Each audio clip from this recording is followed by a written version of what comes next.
Hallo und herzlich willkommen zu einem neuen Video, und wer diese ausgeschnittene Tür bzw. dieses ausgeschnittene Schloss aus einer Tür sieht, der weiß, es geht wieder um ein Thema, und zwar Smart Locks. In diesem Fall habe ich einen Hersteller für euch, den wir bisher im Bereich Smart Lock noch nicht hatten, aber im Bereich anderer Produkte, und das ist Switchbot. Die Switchbot oder beziehungsweise das Switchbot Lock Pro ist das Schloss, was wir uns heute angucken wollen, der Nachfolger vom Lock oder beziehungsweise die verbesserte Variante. Dazu noch den Hub Mini, den wollen wir heute etwas vernachlässigen, aber wir wollen uns auf jeden Fall auch noch das Keypad angucken, welches auch die Möglichkeit für Fingerabdrücke bietet. Viel Spaß mit dem Video.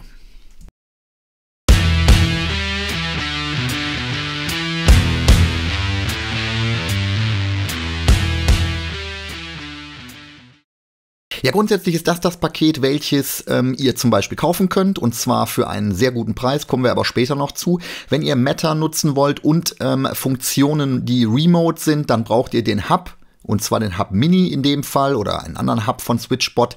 Wir konzentrieren uns jetzt aber tatsächlich auf das Keypad und das eigentliche Schloss. Der Hub Mini, der ist dann für Funktionen von außerhalb zuständig. Die kann ich euch hier am Schreibtisch ja heute logischerweise sowieso nicht zeigen. Was wir uns aber genauer angucken wollen, ist auf jeden Fall das Keypad, denn das finde ich persönlich immer ganz spannend. Da braucht ihr nicht unbedingt ein Handy. Ihr könnt hier auch direkt mit dem Fingerabdruck eure Tür entsperren bzw. auch sperren. Also insofern, das ist ein ganz tolles Produkt aus meiner Sicht. Gibt es ja auch von anderen Herstellern, aber natürlich zu ganz anderen Preisen als die wir hier vielleicht bei Switchbot nachher sehen werden.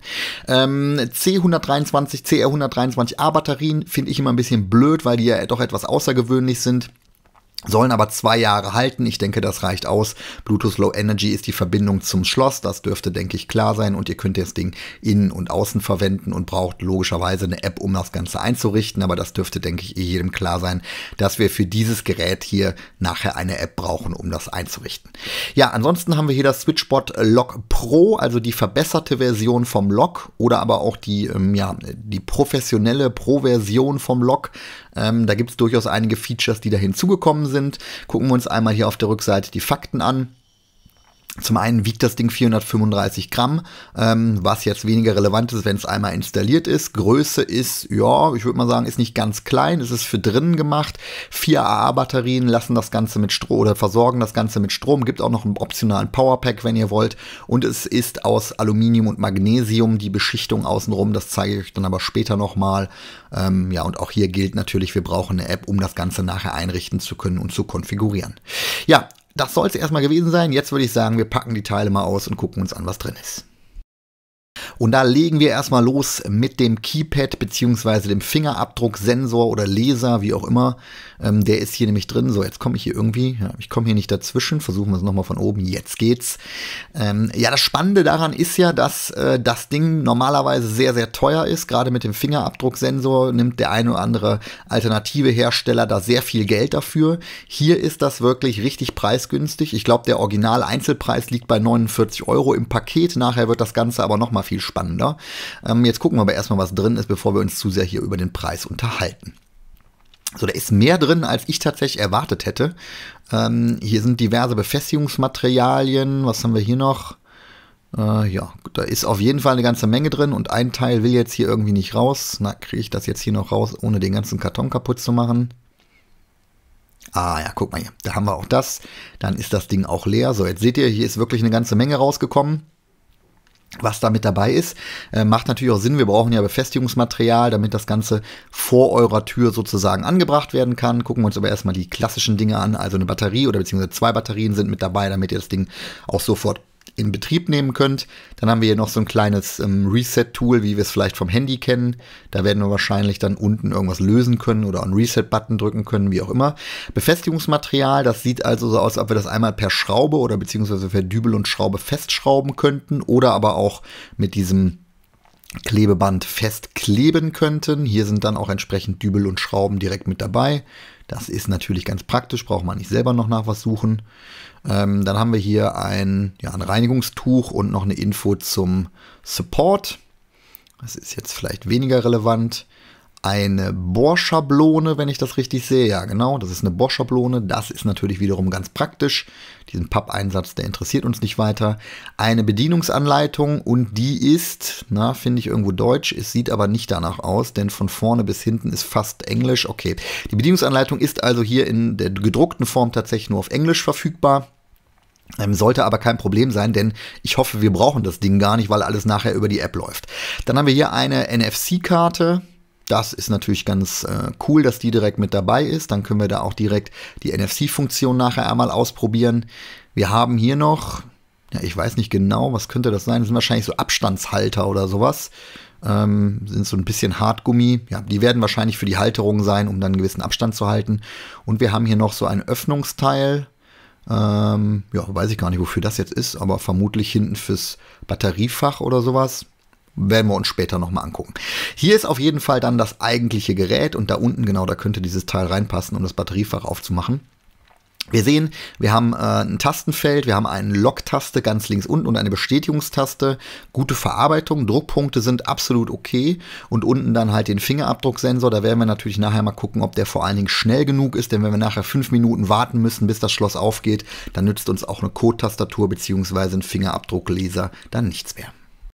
Ja, bevor wir das tun, gucken wir uns aber auch nochmal das Schloss an. Da wird mit Sicherheit natürlich auch einiges an Befestigungsmaterial dabei sein. Das Schloss ist für viele verschiedene Zylinder und Aufsätze und Breiten und so weiter und so fort gemacht. Also da habt ihr wirklich eine breite Kompatibilität. Ihr könnt auf der Internetseite aber checken, ob das Ganze auch mit eurem Schloss kompatibel ist. Solltet ihr im Zweifel vorher immer einmal kurz durchprüfen, damit ihr sicher sein könnt, dass es nachher auch bei euch passt. So, da haben wir hier das Schloss. Das ist natürlich schon mal sehr tief, sage ich jetzt einfach mal. Ja, ansonsten hier auf der Rückseite gehört logischerweise der Schlüssel rein, vorne dann zum Drehen. Ja, gucken wir uns gleich mal im Detail an. Jetzt packen wir erstmal noch den Rest aus, der noch mit dabei ist. Damit ihr auch seht, was an Befestigungsmaterial denn ganz konkret noch mit enthalten ist. So, kriegen wir das jetzt hier raus? Jawohl, da ist nichts mehr drin. Und dann packen wir als erstes mal diese zwei kleinen dunklen Schächtelchen aus. Und dann sehen wir hier schon, das sieht nach den Montageplatten aus. Genauso ist es auch. Da gibt es 2 Stück.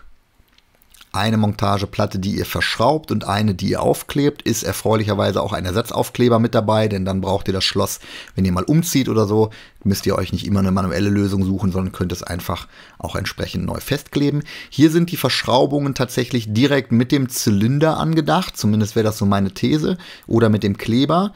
Hier bei der Variante A schraubt ihr das Ganze, ja, wie soll ich sagen, auf den Zylinder auf. Der wird so ein bisschen eingeklemmt. Mein Finger würde jetzt hier von den Schrauben festgeklemmt sozusagen. Die Variante sollte auch die sein, die bei mir nachher funktioniert, zumindest baue ich da drauf. So, da haben wir hier noch so ein kleines Päckchen. Gucken wir auch da mal rein, was da noch drin ist. Auf jeden Fall prall gefüllt. So. Okay, das scheinen mir noch zusätzliche Aufsätze für verschiedene Schlosstypen Zylinder zu sein. Da bin ich jetzt ehrlich gesagt kein Experte, aber das dürfte der Fall sein, weil das sieht sehr danach aus, dass die nachher individuell je nach Schlosstyp oder Zylindertyp noch ergänzt werden können, sofern dann noch das normale oder der normale Aufsatz nicht passt. Dann haben wir hier so einen kleinen Magnetsensor, den kann ich euch hier heute leider nicht zeigen, weil ich ja eine ausgeschnittene Tür habe sozusagen, aber anbringen müsst ihr den mit dieser Seite zum Schloss. Der detektiert, ob die Tür geöffnet ist oder nicht, finde ich persönlich super wichtig, weil dann wisst ihr nicht nur, ob die Tür abgeschlossen ist oder aufgeschlossen ist, sondern eben auch, ob sie aufsteht oder eben nicht.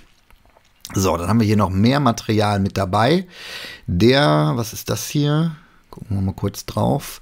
Okay, das ist dafür gedacht, dass ihr das Schloss noch eine Zeit lang festkleben könnt, wenn ihr die Klebevariante genutzt habt, damit der Kleber sich auch richtig mit eurer Tür verbinden kann, damit das Ganze da nicht runterfällt, falls ihr es halt aufgeklebt habt. Das ist natürlich ganz sinnvoll.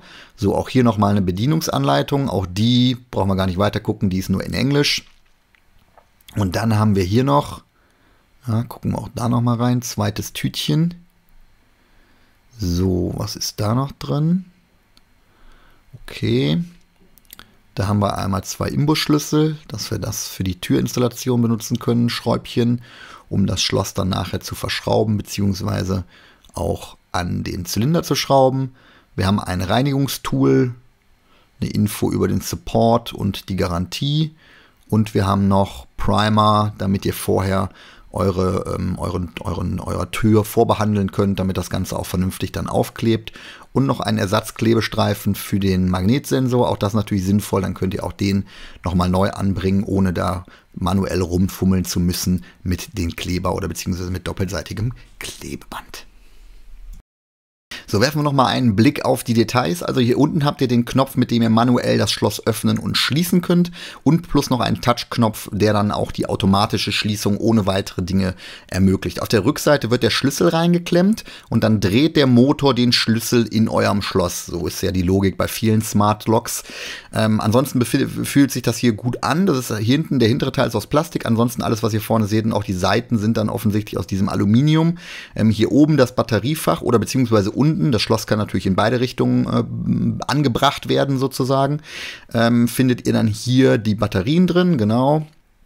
Da gibt es dann, wie gesagt, auch das alternative Batteriepack. Hier könnt ihr jetzt einfach neue Batterien oder Akkus oder was auch immer reintun. Lässt sich relativ leicht hier auch rausnehmen. Ist auch aus meiner Sicht intelligent gemacht. Und vor allem die Klappe müsst ihr nicht groß rauspiddeln, sondern die ist so ein bisschen magnetisch. Das ist natürlich ganz schön. Also von der Optik her sieht das auch, den Teil, den ihr seht, finde ich, sieht ganz gut aus. Fühlt sich auch gut an. Hinterlässt jetzt auch nicht riesig große Fingerabdrücke. Ihr seht, ich habe hier schon so ein bisschen rumgefummelt, aber es ist nicht viel drauf. Hätte man durchaus mehr erwarten dürfen.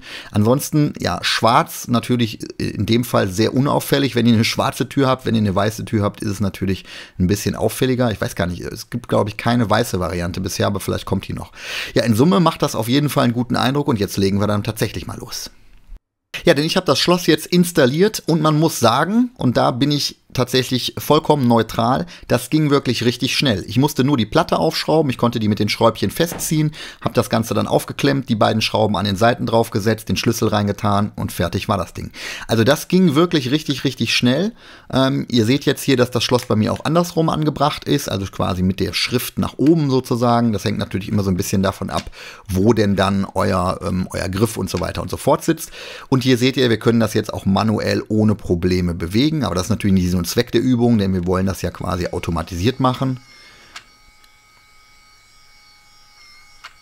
So, jetzt habt ihr mal so ein bisschen auch gehört, wie laut das ist. Ich würde sagen, wir drehen nochmal in die andere Richtung.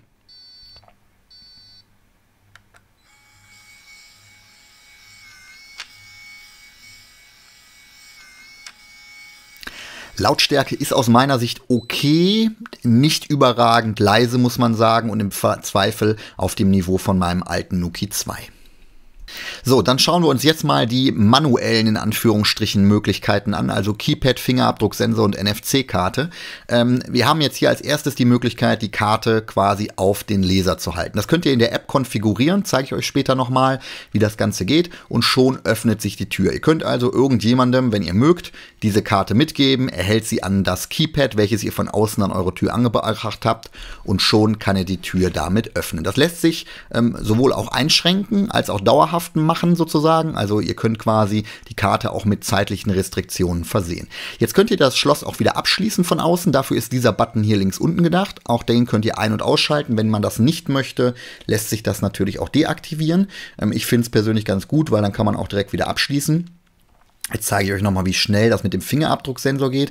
Und da muss ich wirklich sagen, war ich tatsächlich überrascht. Das geht wirklich richtig fix. Also ihr habt ja jetzt gesehen, das hat wirklich keine Sekunde, nicht mal eine halbe Sekunde gedauert, bis der meinen Fingerabdruck erkannt hat und sofort auch das Signal an das Smart Lock gegeben hat.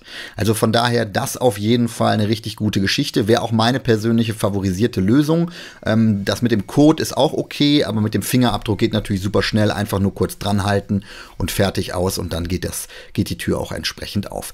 Nächste Möglichkeit ist, ihr könnt natürlich auch einen Code verwenden. Ich habe vorher jetzt hier einen Code einprogrammiert, und zwar 0815 2024. Dann einmal auf OK. Und auch dann öffnet sich die Tür natürlich, sofern ihr natürlich den korrekten Code eingegeben habt, logisch. Das dauert natürlich ein kleines bisschen länger, und da sollte man im Zweifel vielleicht auch 2, 3 Stellen mehr nehmen, damit man jetzt nicht irgendwie, weiß ich nicht, sein Geburtsjahr oder was auch immer nimmt. Das ist dann vielleicht nicht der richtige Weg. Also insofern, die Möglichkeiten sind hier sehr ausgereift. Das finde ich auch tatsächlich ganz gut. Gerade mit diesem Fingerabdruckleser und dem Keypad, das ist für mich was, das empfehle ich euch auf jeden Fall. Wenn ihr euch vorstellt, das Schloss kaufen zu können, dann nehmt definitiv diese Kombi mit. Und hier seht ihr auch nochmal, was passiert, dass logischerweise nicht jeder Code geht, und auch beim Fingerabdruck gehen nur die ihr eingespeichert habt. Alles andere wäre ja auch ein bisschen sinnbefreit. Von daher, ja, die Möglichkeiten sind für mich mehr als ausreichend und wie gesagt, auch die Geschwindigkeit vom Fingerabdruckleser, das war für mich eigentlich fast einer der wichtigsten Kriterien, absolut ausreichend, geht super schnell, braucht man nicht noch groß warten oder sowas, sondern unter einer Sekunde wird das Signal ans Schloss gesendet und dann öffnet sich auch entsprechend schon die Tür. Ja gut, aber das waren ja bisher eher so die theoretisch oder zumindest nicht ganz digitalen Möglichkeiten. Jetzt gucken wir mal direkt in die Switchbot-App rein, denn da kann ich euch jetzt noch zeigen, was auch auf der digitalen Seite sozusagen möglich ist. Hier seht ihr, das Gerät ist online. Wir haben oben eine Verbindung oder beziehungsweise eine Verbindung via Bluetooth. Wir sehen auch die Akkupower noch und können jetzt hier über den entsprechenden Button das Schloss dann natürlich auch verschließen beziehungsweise öffnen. In dem Fall haben wir jetzt hier quasi nur die Falle geöffnet sozusagen, also die Tür war nicht abgeschlossen, sondern sollte sich nur öffnen. Kommt ja durchaus auch vor. Wir verriegeln einmal wieder, damit wir dann auch sehen, wie es weitergeht. All das geht hier oben über diesen Button. Ihr könnt natürlich auch ein Widget nutzen, wenn ihr den Hub installiert habt, dann geht das auch über ein Widget. Ansonsten habt ihr jetzt hier natürlich alle Möglichkeiten, also von Tür öffnen, von Türschloss öffnen. Der Unterschied ist logischerweise, dass einmal die Falle mitgezogen wird und einmal die Falle nicht mitgezogen wird. Ja, das funktioniert alles und auch ohne Probleme. Auch die Übertragung, ihr seht, das geht wirklich von einer Sekunde auf die andere, beziehungsweise von einer halben Sekunde auf die andere. Das geht wirklich richtig, richtig fix. Gucken wir uns auch noch mal an, was im Bereich der Einstellungen möglich ist. Ihr könnt zum einen das Schloss natürlich mit einem anderen Namen versehen und auch einem Raum zuordnen. Ich habe jetzt bei mir keine Räume eingerichtet, deswegen auch keine Raumzuordnung. Wir können die Status-LED deaktivieren und auch den Ton. Ton würde ich euch durchaus empfehlen, weil sonst piept das Ding natürlich ständig hin und her. Fernentriegelung erneut bestätigen, für mich ganz wichtig, wenn ihr unterwegs seid und dann werdet ihr nochmal gefragt, wollt ihr wirklich öffnen bzw. wollt ihr wirklich verschließen. Also insofern, das ist vielleicht nochmal ganz wichtig, wenn ihr nicht vor Ort seid. Die Schnelltaste, dabei handelt es sich um die Taste, die ihr ja auf dem eigentlichen Schloss seht, also das, wo der rote Knopf im rechten Bereich ist. Da könnt ihr einstellen, ob das sowohl entriegeln soll oder verriegeln oder nur eins von beidem. Ihr könnt auch eine Warnung ausgeben lassen mit diesem kleinen Magneten, den wir ja jetzt hier nicht installiert haben. Könnt ihr eine Warnung ausgeben lassen, wenn die Tür aufsteht. Auch das für mich wiederum eine spannende Geschichte. Macht durchaus Sinn, denn dann kriegt ihr eine Info, falls eure Tür aufsteht und dann könnt ihr das entsprechend aktivieren bzw. konfigurieren. Autolock bedeutet nichts anderes, als dass die Tür automatisch verschlossen wird. Da solltet ihr vorher mal checken, ob auch wirklich alles funktioniert, weil ansonsten steht ihr gegebenenfalls natürlich vor verschlossener Tür. Das muss man halt ganz einfach wissen, dass da zur Sicherheit man vorher ausprobiert haben soll, ob auch wirklich alles funktioniert hat. Hier wird das auch nochmal gesagt, dass ihr da entsprechend euch drauf einstellen könnt. Gut, gehen wir nochmal weiter. Was haben wir noch? Wir haben natürlich die Möglichkeit, das Schloss neu zu kalibrieren. Wenn ihr am Anfang wenn in der Kalibrierung was nicht funktioniert hat oder ihr stellt fest, es passt nicht richtig und so weiter und so fort. Ich könnte bei mir zum Beispiel auch nochmal nachkalibrieren, weil ihr habt gesehen, der dreht noch eine halbe Umdrehung mehr, als er eigentlich müsste. Das kann man, glaube ich, nochmal nachkonfigurieren im Nachgang. Gut, Falle-Einstellung ist, denke ich, klar, soll die Falle mitgezogen werden oder nicht? Und wenn ja, wie lang soll sie gezogen werden? Unsere Tür springt automatisch auf, deswegen kann ich einen sehr kurzen Zeitraum nehmen. Ansonsten könnt ihr den natürlich auch nochmal verlängern. Cloud Services, das wäre jetzt, wenn ihr den Hub mit verbunden hättet, könntet ihr zum Beispiel IFTTT nutzen oder auch Alexa oder Google Home. NFC ist nichts anderes, als dass es auch noch neben der Karte, die wir oben sehen, gibt es auch noch einen, ich weiß gar nicht, der heißt nicht NFC Tech, vielleicht heißt er auch NFC Tech, Switchbot Tech heißt er, okay. Da könnt ihr konfigurieren, wie ihr den einstellen wollt. Und dann haben wir hier noch Firmware und Batterie, da könnt ihr zum einen den Akkustatus einsehen, als auch die Firmware-Version, die gerade installiert ist. Ja, ansonsten gibt es hier im unteren Bereich dann noch die Möglichkeit, Protokolle einzusehen. Also wann habt ihr wo die Tür geöffnet und wie oder vielleicht auch wer. Ja, gibt ja durchaus auch unterschiedliche Benutzer, die das nutzen können, wenn ihr die Tür dann teilt. Und ihr habt auch eine Notentriegelung, die es euch ermöglicht, wenn irgendwas schief gelaufen ist, das Ding wieder aufzukriegen, damit ihr nicht da steht und euch auf einmal wundert. Gut, das sind soweit im Großen und Ganzen mal die Einstellungen vom Schloss gewesen. Jetzt habt ihr noch die Möglichkeit, eine Remote zu verbinden. Die habe ich nicht hier, aber ich habe natürlich das Keypad mit dem Schloss verbunden. Und das seht ihr hier, die beiden sind miteinander gekoppelt. Und wir haben jetzt hier ähnliche Möglichkeiten. Wir sehen auch hier die Protokolle und ihr seht auch, was wir vorhin gesehen haben. Ich habe ja 2-3 Mal versucht, das Ding zu öffnen mit einem falschen Code bzw. mit einem falschen Fingerabdruck. Sehen wir hier auch im Protokoll. Ihr könnt hier die Konfiguration von NFC-Karte, Fingerabdruck und Passwort vornehmen. Und zwar sowohl permanent als auch temporär als auch einmalig und auch noch einen Notfallpasscode. Aber wichtiger ist ja eigentlich zu sagen, okay, wir haben jetzt hier quasi einen Passcode, den wir festlegen können und in dem Fall nehmen wir jetzt mal eine beschränkte Laufzeit. Gehen wir mal ein. Nehmen wir in dem Fall mal das gleiche, was wir vorhin hatten, nur mit 23 am Ende. Und dann könnt ihr hier einstellen, wie lange soll denn der Code gültig sein? Zwischen 1 Stunde und 5 Jahren. So, das ist die eine Möglichkeit. Wir haben auch die Möglichkeit, noch einen einmaligen Code zu vergeben. Das ist grundsätzlich erstmal das gleiche Prinzip. Auch da könnt ihr eine Laufzeit hinterlegen. Die liegt aber nur zwischen 1 Stunde und 24 Stunden. Also quasi hier ist dann ist das Ganze deutlich eingeschränkter, um dann auch entsprechend nur kurzfristig einen Code ausgeben zu können. Gleiches gilt übrigens auch für den Fingerabdruck. Auch da könnt ihr dieselbe Konfiguration vornehmen und könnt da auch Einstellungen vornehmen und so weiter und so fort. Gut, gucken wir uns nochmal an, was passiert, wenn wir hier in die Konfiguration und Einstellungen gehen. Die Sperrtaste könnt ihr aktivieren oder deaktivieren, hatte ich euch vorhin schon gesagt. Das kann Sinn machen, die zu aktivieren, muss nicht unbedingt, je nachdem, wie auch euer Umfeld vor der Tür sozusagen ist. Ihr könnt das Keypad komplett deaktivieren, macht natürlich im ersten Schritt mal keinen Sinn, zumindest wenn ihr es verwenden wollt. Ihr könnt Entfernungswarnungen aktivieren, also wenn jemand das Ding klauen will, weil es ist tatsächlich am Ende final gegen Diebstahl nicht gesichert, auch wenn es so ein bisschen einhakt und so weiter und so fort. So, Beleuchtung und Ton, gleiches Prinzip wie am Schloss. Wollt ihr die LEDs in dem Keypad aktivieren oder nicht? Und auch den Piepton. Ihr könnt hier das Gerät wieder entkoppeln von eurem Schloss, wenn ihr dann doch sagt, ach Mensch, die beiden wollte ich nicht miteinander gekoppelt haben oder ich will es mit einem anderen Schloss verkoppeln oder wie auch immer. Hub verbinden, gleiches Prinzip wie vorhin schon. Und auch hier habt ihr noch die Möglichkeit, den Akkustatus und die Firmware-Version einzusehen. Also insofern, die App bietet da wirklich vielfältige Möglichkeiten, gerade wenn ihr den Hub noch verbindet, das Ganze auch mit Services zu verknüpfen.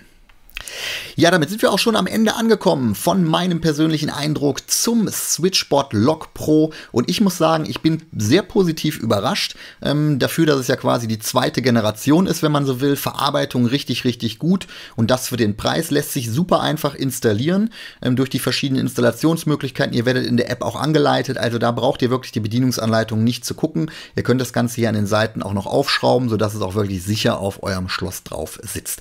Die verschiedenen Möglichkeiten, das Ganze zu öffnen und zu schließen, habe ich euch gezeigt. Gibt es wirklich sehr vielfältige. Das Schloss, was wir hier haben, ist durchaus ein bisschen älter und schwergängig. Das hat das Smart Lock aber automatisch bzw. ohne Probleme geschafft. Also überhaupt kein Problem. Das Drehmoment ist, glaube ich, auch deutlich höher als beim Lock der ersten Generation. Wie gesagt, vielfältige Möglichkeiten. NFC-Tag.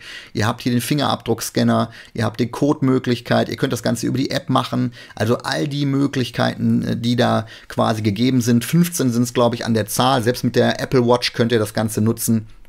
Macht wirklich total Sinn alles und vor allen Dingen ist für jeden was dabei. Das ist das, was mir wirklich richtig gut gefallen hat. Gut integriert in die App auch. Die App-Möglichkeiten sind durchaus sehr vielfältig. Das, was ich vielleicht noch mir gewünscht hätte, ist, dass es sozusagen eine Geofence-Funktion in der App direkt gibt. Über den Hub könnt ihr das machen mit IFTTT. Da könnt ihr natürlich so eine Geofence-Funktion euch programmieren. Dann braucht ihr aber immer einen externen Dienst und so weiter und so fort. Da wäre natürlich ganz cool, wenn das noch in die App kommen würde, weil diese Geofence-Funktion, die finde ich persönlich richtig spannend. Ja, was gibt's ansonsten noch zu sagen? Insgesamt ist das Paket aus meiner Sicht sehr rund. Vor allen Dingen, wenn ihr dieses Paket inklusive dem Hub nehmt. Dann habt ihr wirklich alle Funktionsmöglichkeiten und das finde ich persönlich für 190 €, denn das ist das Einführungsangebot, ein absoluten Toppreis. Ihr bekommt das Schloss, ihr bekommt halt das Keypad mit Fingerabdrucksensor und ihr bekommt den Hub, um das Ganze noch ins Internet einbinden zu können. Dann kriegt ihr auch von unterwegs Infos, wenn die Tür geöffnet wird. Also richtig gut und auch von der Qualität her passt das aus meiner Sicht. Guckt euch das Ding mal an. Wer noch Fragen hat, schreibt mir gerne in die Kommentare. Alexa, Kamera aus. Okay.